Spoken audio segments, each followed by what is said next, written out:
Yan, isa rin to sa inayos ng San Miguel Corporation sa pangunguna ni Sir Ramon Ang, yung may-ari. Inayos to, nilinisan tapos hinukay. Yan, yung inayos nila o nilinisan nila ay may haba na 11 kilometers. And then meron silang nahakot na 1.1 million tons na basura tsaka borax. Sa tagal na kasing nakatenga to ay minsan nagsusunog pa sila sa ilalim. Ay talagang maano yan. Yan o, matanggal yung tolda na yan. Ito yung karugtong doon kanina, dun sa may tulay dun sa malapit sa Manila Bay. Yan, ito yung Tulyahan River. Karugtong nito yung nandun kanina. Hanggang dito na yun, papunta na yun dyan. Magkakaroon dito ng parang pinaka-interchange kakaliwa dyan, mag-letter Y dito kakaliwa dyan yung papuntang New Manila International Airport, yan sa may tabi ng Centennial Park. And then yung isa pang way nya, meron dito gawing isang viaduct din pababa dito sa parte na yan, sa may hinuhukayan.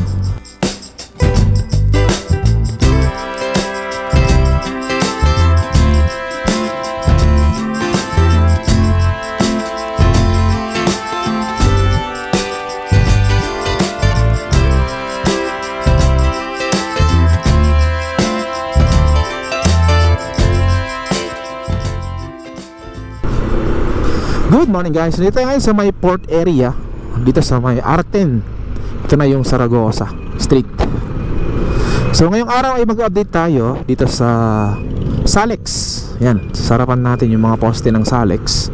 So i-update natin siya ngayon dahil medyo matagal-tagal tayong walang update dyan Yan, ito yung mga poste. Tanggal na yung mga ano niya, tolda na blue. Tinakpan yan kasi para maprotektahan yung mga bakal dyan para hindi siya ganong kalawangin. Ayan. Sa tagal na kasi nakatenga to ay minsan nagsusunog pa sila sa ilalim. Ay talagang maano yan. Yan matanggal yung tolda na yan. Yan, may mga minsan sa ilalim niya ay sa may gilid ng poste. Yan, nangingitim na. So nagsusunog sila dyan, kaya nasira yung mga tolda sa may taas.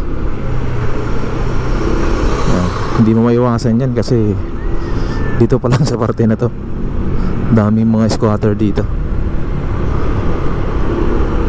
Susunugin yan, hindi mo mahuhuli yan. Ang dami nagkalat dito sa may Arten. Maraming loko-loko dito, ingat.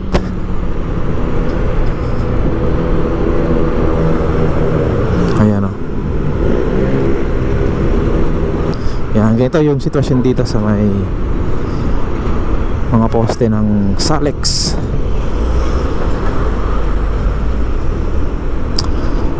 So sana ay mayroon ng pagbabago, may mga dagdag na dyan na mga poste. Tignan natin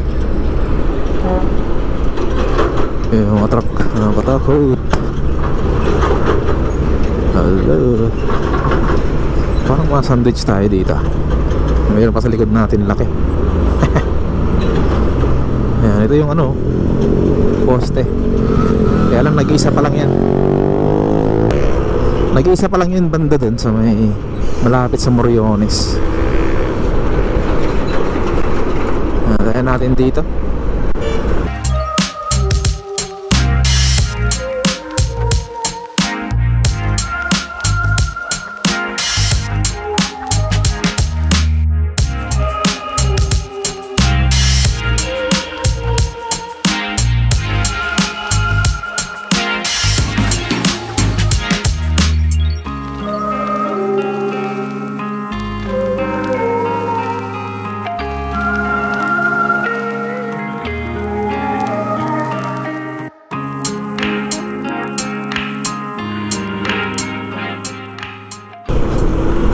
Ayan, dito as is pa rin dito yung mga poste na itayo na. Yan. Yan, dito sa may tulay dito malapit sa Harbor Link. Yan, merong signage dyan na NLEX nakalagay. Yan, itong Salex ay dito tadaan sa ibabaw ng Harbor Link. Yan, nung nakaraang mga buwan last year ay nagkaroon dito ng mga soil testing dito sa may gitna. magkaroon dito ng mga poste. Hindi ko lang alam kung gitna o dito sa may gilid. Yan. Para tumagos dyan sa ibabaw ng Harbor Link papunta dun sa may R10. R10 pa rin, papuntang Navotas.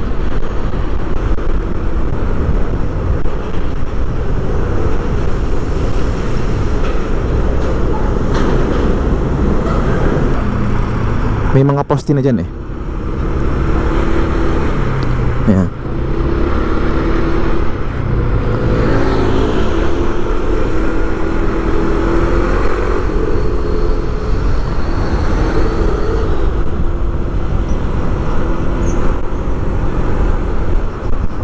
Ayan, mukhang assist pa rin dito. Sira-sira na rin yung tolda niya.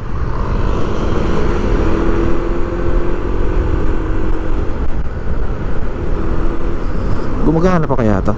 Itong portable dito na ano, CR. Yan o. Ito kumpleto pa to.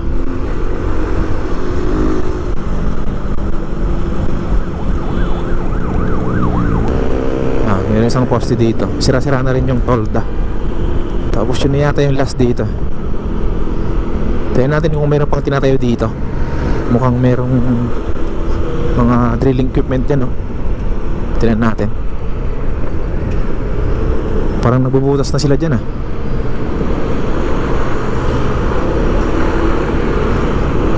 Hindi. Wala pa rin. Nakaparking lang.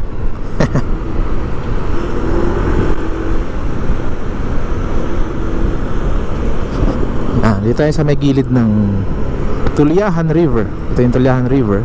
Ito yung pinaka-pumping station nya o gate. Yan.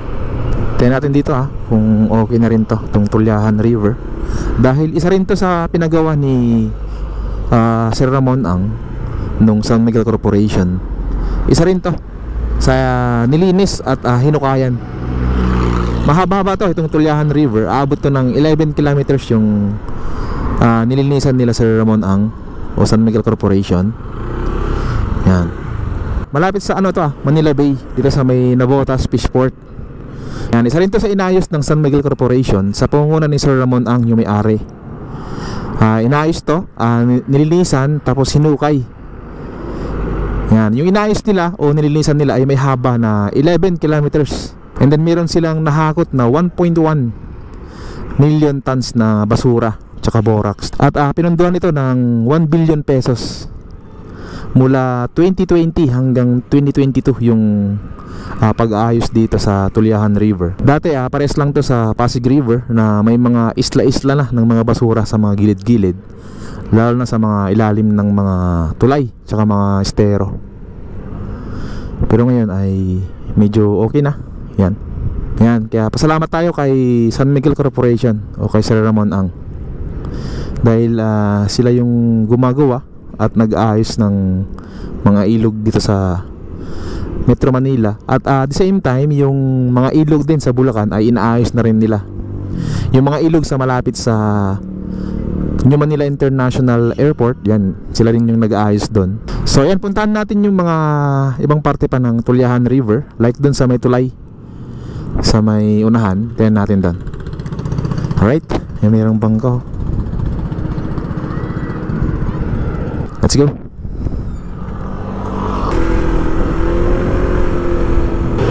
Ayan, dito sa may malapit sa Centennial Park, inaayos na rin pala dito. Yan, itong mga drainage dito sa may malapit sa tulay, inaayos na rin nila. Ayos yan. Yan, karamihan ng proyekto ng DPWH ay mga drainage system.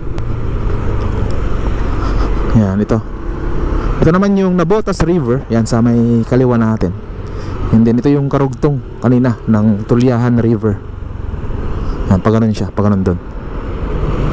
So mapansin natin dito na malinis na yan. Bagamat may mga mangilan-ngilan na mga basura like ito sa may ilalim mo, pero hindi naman gaano yung karamihan. Malilinisan naman yan. May dumadaan dito minsan na mga naghahakot na mga basura. Pag mayroon silang nadaanan ng mga ganyan na palutang-lutang ay hinahakot nila. Yan, ganun din yata dito ginagawa.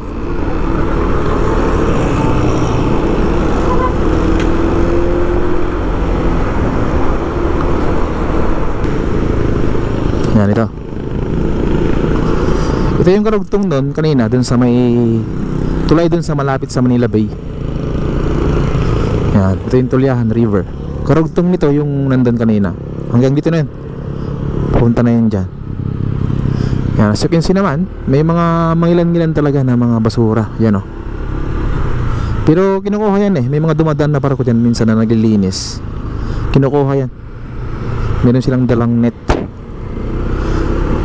para masalop yung mga basura. Alright, ikot tayo. Ito naman yung bandang kabila niya ng tulay. Yan, diba? As you can see, talagang malinis na tong Tulyahan River. Hindi gaya nung dati na marami talagang basura dito. Maraming mga water hyacinth yan, mga water lilies na naka ano dyan sa mga gilid-gilid. Minsan yung iba pa ay maabot sa mga gitna gitna ng ilog, yung mga parang pinakaisla, ang pinakaisla ng basura. Ayos. Pasalamat tayo sa San Miguel Corporation dahil walang ano doon, ginastos yung gobyerno. Sila mismo nagpundo ng bilyon-bilyon. Yan yung San Juan River, inaayos din nila yon. Sana maayos din nila yung bandang floodway. Marami dun mga tambak ng basura dun. Nung pumunta ako nag-update sa may C6, ang dami dun mga basura na parang tumigas na yata sa mga gitna ng ilog. So sana maayos din yan. Alright. Ayan, bumalik tayo sa may Tulyahan River, sa may Centennial Park. Dito ay may mga pag-ano din dito, pagbungkal ng mga semento. Ayan.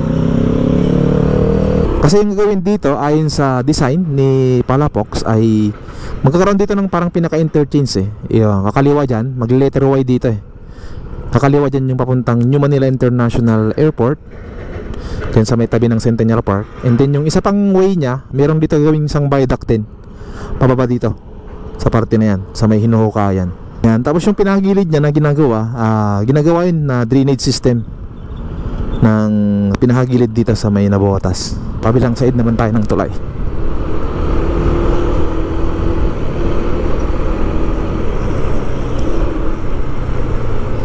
Yan, ito. Yan, at dito ay mapapansin natin na mukhang dumami na yung mga tambak ng lupa dito. May mga malaking bato dyan, tapak ng bato. At ito yung ginagamit sa pagdidredge. Ito, dyan sumasakay yung mga excavator o backhoe para makapag-dredge dito sa may mga gitna ng ilog. Uy, yung mga yanig tong tulay. Yan, nandiyan naman yung Navotas Fishport dyan. Tapos ito yung pinaka-expansion nya, yung ginagawa dito. So lalawak to, Navotas Fishport. Mukhang ito yung pinaka-main dito sa Metro Manila. Bagsakan talaga. Kasi pag yan natapos to, ay sobrang dami na dito mga magabagsakan ng mga isda. Yan. Yung isang isla doon sa unahan, not sure kung kasali doon, pero merong ginagawang isla dyan. Tapos merong barge dyan. Ito yung nagbababa ng mga buhangin o mga lupa papunta dito. Yan, hinahakot yan sa ibang lugar at dinadala dito. Alright, so yan, ganito yung dito, sitwasyon ngayon dito sa may Navotas. Dito sa may Navotas Fishport, tsaka yung gagawin nilang Salex. As of now ay wala pa naman dito banda sa may parte dito, sa may R10, malapit dito sa may Navotas Fishport. Yan, dito kasi daan yun yung papuntang airport. Yan, magkaroon ng expressway dyan papunta dun sa may gawin nilang New Manila International Airport. Alright.